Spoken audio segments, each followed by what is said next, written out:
Well, hey there folks, I am sending you the link to this video because you and your team have a topic lead week coming up in the next week and a half or so. And I want to make sure that you're prepared for it, that you kind of know what you need to do to get the points that you want to get from the grading perspective, but also so that you know how to prepare a good discussion so that we can interject the ideas of the class and we can engage everybody. I'm hoping that you've had a chance already to read through the instructions either as they are in the assignment drop box or attached to the assignment drop box. There's maybe even at this point a link out there on the home page that lets you look over that. But and it may be that it's really self-explanatory and you don't need to spend any time at all looking at this video. But in the off chance that what I have in my head doesn't come across real well on paper, I wanted to be able to talk through it so that you don't have any questions at all, that there's no frustrations in the middle of it or more so at the end of it because you thought I meant this when really I meant that and I didn't clarify it well enough, and now you've lost some points because I didn't communicate very well. So this video is an attempt to communicate. And if you get to the end of this and there's still questions that you have, or it sounds like I'm saying something different from what you were reading, by all means post something to the discussion board, Ask Dr. Grimes, and we'll address it. The general idea of the topic leads, or the team leads, depending on how I label it any given semester, is that I don't want to do all of the research for you. I want you as a student to take a rotation where you do a little bit of research ahead of time, you become the experts ahead of time, and then you guide the rest of the class through that discussion, helping them to discover some of the truths that you've found in your research and pushing them to look for additional truths perhaps that you didn't think made the top few in terms of what you want to talk about, or that you might have missed altogether. So at the point that you're getting this link in the email, we're about at a point where we're maybe 2 weeks or so out from when your discussion actually starts. So I need you to be doing something in the next 4 to 5 days to help us to get prepared for that. As you know, the discussions open on Sunday mornings at 1 o'clock. And I like to have all of the information out there, all of the links and all of the discussion questions and things like that loaded by Saturday at the very latest, and preferably by the time I go home on Friday so that I don't have to be logging in on the weekend and looking through SHRM to find your articles and whatnot. So getting me the information ahead of time is really critical from my standpoint, and I reward you for doing that, or maybe I should say that I expect you to do that and I penalize you for not doing that. So as we stand today and you're looking at this video for the first time, my goal for you is that by Wednesday of next week, by the end of Wednesday, so Wednesday night when you go to bed, that someone from your team has communicated with me about the articles that you think are worthwhile to discuss in your week and all the information that you want them to know. And I only need to hear from one person in your team. So the target is Wednesday night at midnight. And if you can get me information that's pretty good by Wednesday night at midnight, you get full credit on that part of the grading rubric. Every 12 hours beyond that you're delayed in getting me the information, you start to lose points. So Wednesday at midnight is perfect. Thursday at noon loses a little bit. Thursday at midnight loses a little bit more. Friday at noon loses a little bit more. Friday night at midnight loses a little bit more. And after that, you're pushing me too late to be able to do what I need to do to help the rest of the class. So there's no points at all in that regard.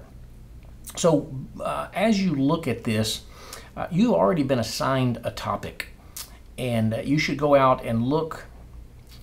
I don't know if as I record this that I've actually got a place where you can easily access what the topics are, unless it's in the syllabus. I know they're in the syllabus, but you ought to be able to find out what your topic is and start communicating through email or through GroupMe or through teleconference or whatever with your teammates, your 4 or 3 teammates as the case may be, 5 perhaps, about how we want to develop this topic.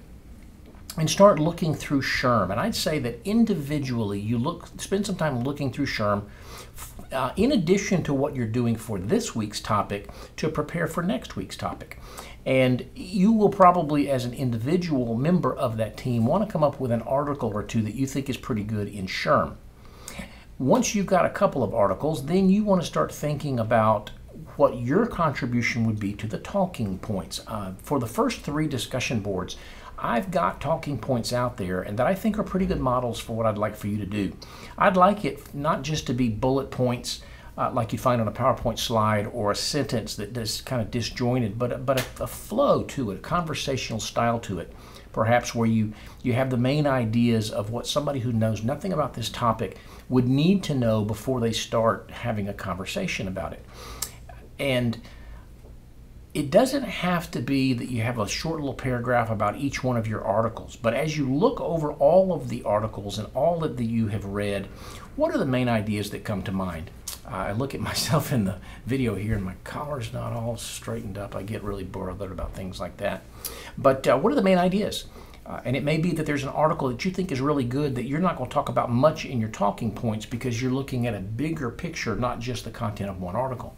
But anyways, an individual, you find an article or two that you can come up with some good ideas about, and you think about what might be a good discussion question that kind of ties together, explores the ideas of this particular topic.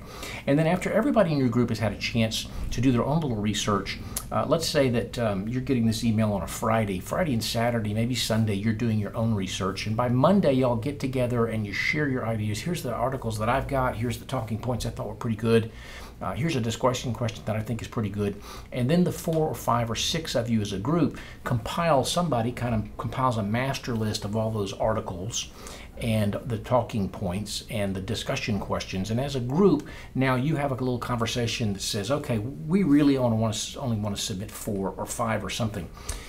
In my one of my topic leads that I did, I think there were 4 articles, and there was one for 5, and there's one coming up where there's like 7 or 8. There's no magic number except that you want to, I guess the magic number would be 4 for full credit, but if you wanted to do 5 or 6, that's fine. You don't have to. But enough articles to where you can really get folks to understand the big picture of what it is that we're talking about in your particular week. So you all get together, you figure out which are the articles that we want to submit as a team. And it may be that somebody's article doesn't make the cut. That's okay. If you're the one who submitted that article, you kind of keep that article in your back pocket, and during the discussion for your week, maybe you throw that out there as an added point beyond what you've asked the rest of the class to look at ahead of time.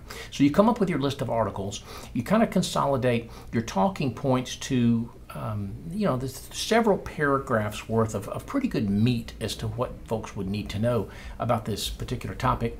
And then you come up with one discussion question, maybe 2 or 3. If you think there's 3 really good discussion questions that take the topics in different directions, you can list more than one.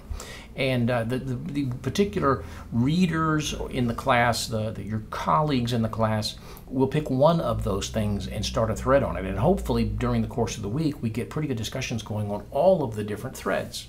So you guys come together on maybe Monday night, Tuesday, during the day, Wednesday, and say, let's finalize what journal articles, what SHRM articles rather, we want to share with the rest of the class and ask them to read, what talking points we're going to agree upon are the main ideas of this topic, and what discussion question or questions we want them to be thinking about. And then one of your members from your team will email all of that to me in a Word document. Generally, I'll take it, I'll open it up, I'll look at each of the SHRM articles, and then I'll email back and say, this is great, or I'm going to add this one little point, or I'm going to modify the wording on this question, or whatever it is. And then on Saturday, hopefully, and earlier than that, if I get it earlier than that, I'll go ahead and load all this information out to the discussion board so that it's ready on Sunday morning. So as we stand right now, you're just now kind of understanding the big picture of what we're trying to do. You're going to start doing some individual research. In the early part of next week, your team is going to consolidate all that research into one document that one of you sends to me via email. And it doesn't matter whether it's GoView email or it's my Radar email, as long as one of you sends it to me. When I get it loaded by the end of next week, we'll be ready for the discussion board to open on the Sunday of the following week. Now, during the normal course of events in a discussion for a week, I'm expecting you to make at least 4 posts, and that's full credit, and that you read at least like 80%, 85% or something like that for some credit. But I expect that your involvement will be heavier in the weeks that you are the lead. And by that I mean that you're going to post maybe 6 times instead of 4 times, and you're going to read 95% of these posts instead of 90% or whatever for full credit. So in the course of next week, you'll be interacting with the discussion board that's already out there, and you'll be researching your own discussion board. You'll have 4 posts, you'll read a certain amount, and then when the calendar turns and we go to the next week and you're the ones that are in charge, you step up your game, you interact more, you read more, you interject questions, you try to draw out conversations and so forth. Generally speaking, I have the discussion board set up to where you can't see anything else that's out there until you've made a main post. But I don't want you to create a typical main post. I want you to kind of hold off a little bit and let other people in the class produce their main posts instead of leading them to something. You've already led them a little bit through the talking points. I don't want you to lead them additionally through the discussion questions. So in order to see what's out there, what I want you as the team leads to do is to submit a post that says, hey, I'm on the team lead this week. I'm looking forward to seeing what you have to say. That in and of itself is a main post, and it'll open up the discussions from everybody else. When it's not your team's team lead week, you don't post that, you post a regular discussion post. When it is your team's team lead week, you just put something out there to give you access to the rest of the posts.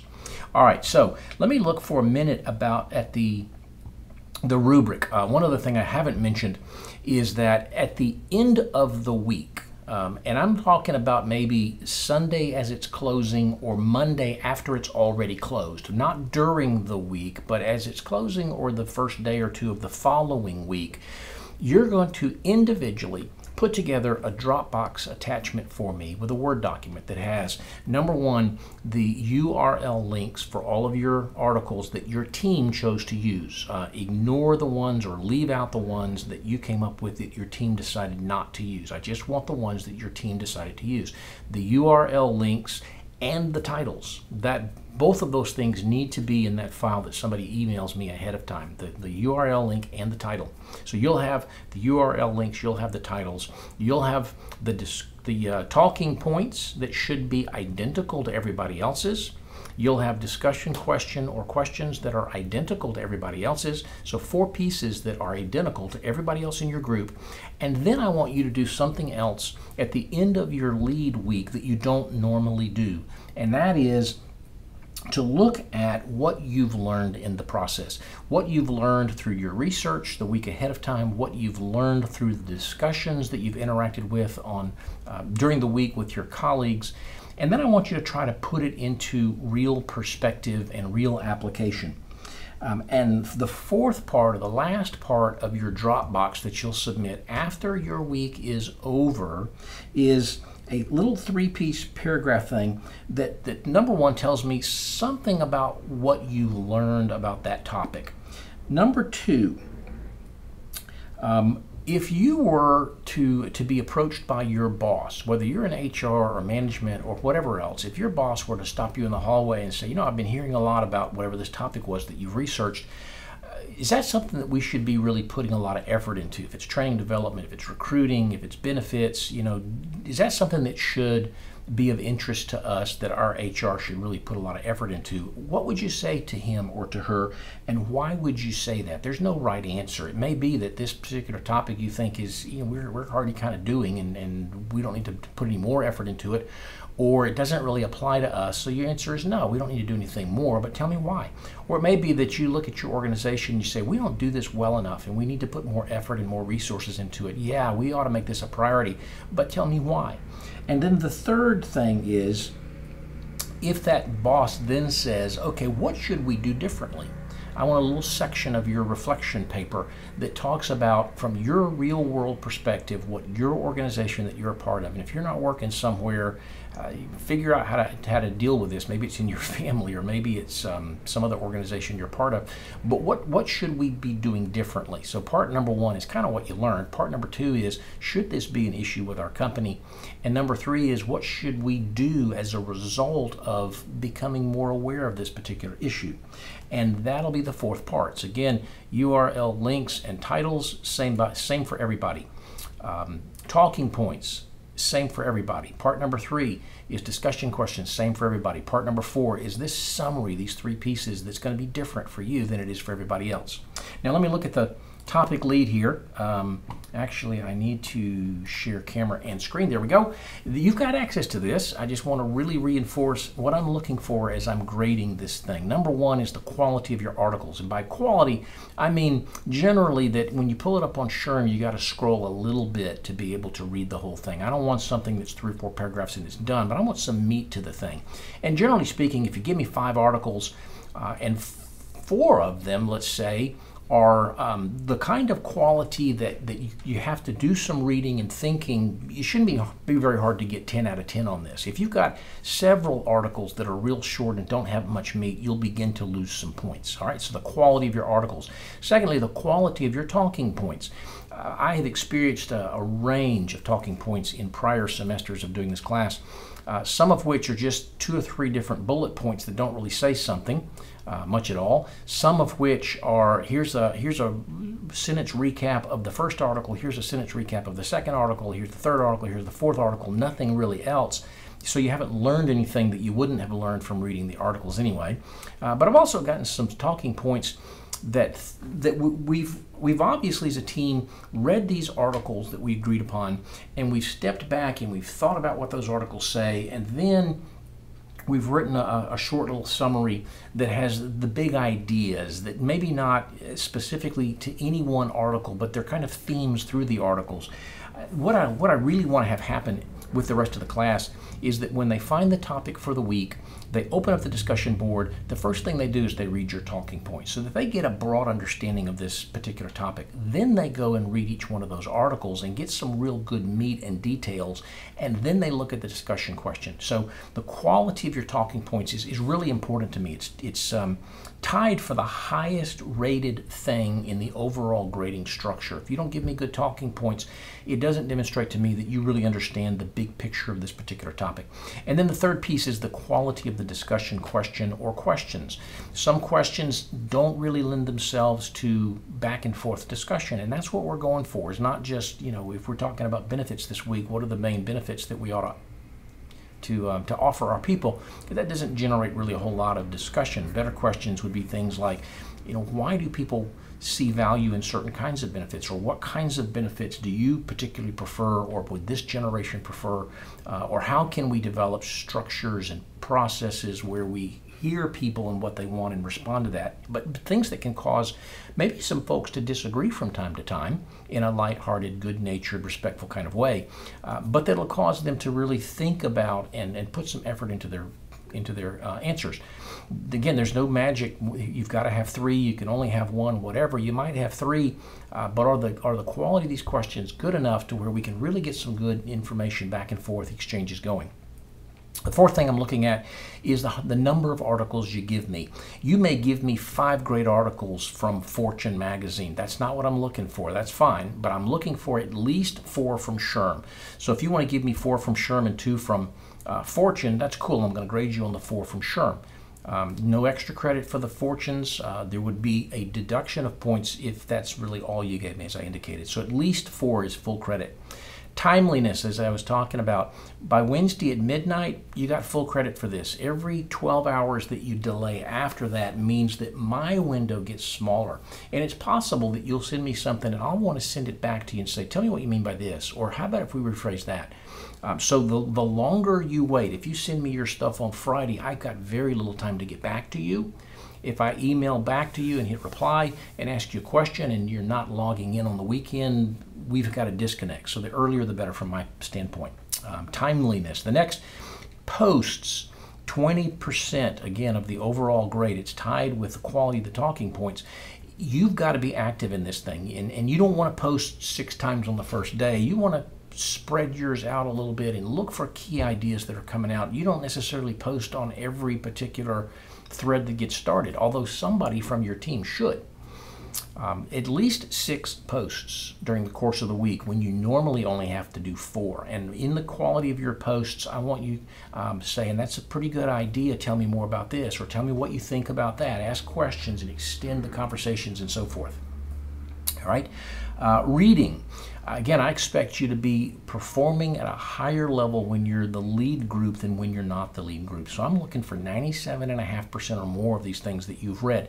That means that you should plan on logging in Sunday night at 9 or something. Nobody should make posts after Saturday night. But in the event that they do, read throughout the week, but late on Sunday, log in one last time to catch whatever's out there. And hopefully if you log in at 9, there's not more than 1 or 2 that come in after 9, so you don't run the risk of missing anything on Sunday when you read. So 10% is what percentage of these things you have read. The last thing, 10 points on the summary that we talked about. What did you learn from this? What would you say to your boss as to whether this is important or not? And what would you say to your boss as to how we can build on this or expand this or whatever? So it's not a big part of the overall grade, but not doing it means the difference in a letter. So hopefully that makes a whole lot of sense. If we summarize now for the 3rd or 4th time, they tell you that when you're public speaking that you ought to tell them your main points several different times to make sure that they understand it. By Wednesday of next week, really, I need for you to have given to me your URL links, your titles of your articles, your talking points, your discussion question or questions, so that I can get this thing built into our structure. Then during the week, you post a few more times than you normally would. You make sure you read everything. You try to drag out the conversation and get people to expand on their ideas. And then when the week has closed on Sunday or Monday, a week and a half, 2 weeks from now, then you want to give me this recap with all this information in there. Well, I hope that that gives you a much better understanding of what it is that I'm wanting you to do in the course of being a team lead. The good thing about it is that you get to do it once and kind of experiment a little bit. I mean, if you do a pretty good job, you ought to expect a really good grade. I'm not super tough grading on this thing. It's not hard to get an A on the team lead if you just do everything that you've asked me to do. One last thing that's not part of the grading in terms of the rubric, but that I want to know. It seems like in every group, and you've experienced this probably too, at least once, there's somebody in your group that really doesn't do much to help. Now, it doesn't factor into their grade, but I'd like to know if you sincerely believe that somebody really didn't do their part. In the past, I've asked as part of the grading for you to grade your peers. You can give somebody a 100, you can give 2 people A's, you can give 2 people B's, and somebody's got to get a C or D. And sometimes it's really difficult for folks to do that because we all participated. Sometimes it's like, yeah, everybody agrees that that person was the slacker.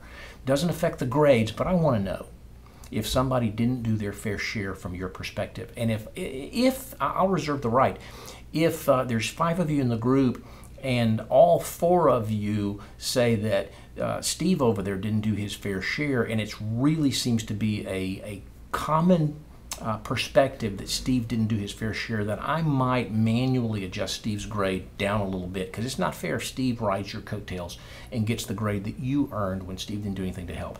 Again, I don't expect in a class like this that will happen very frequently. You might say this one didn't do quite as much, but everybody contributed, and that's fine.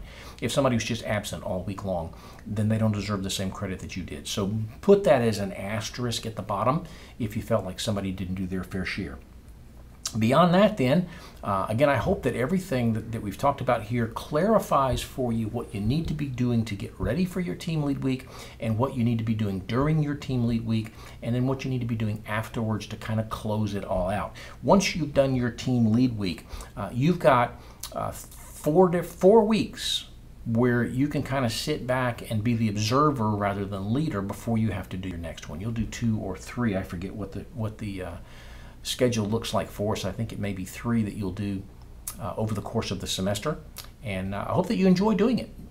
Certainly there will be a couple of topics that you know more about than other topics because you've done additional research. All of it you'll have a pretty good idea of, and a few of them that you'll do especially well on.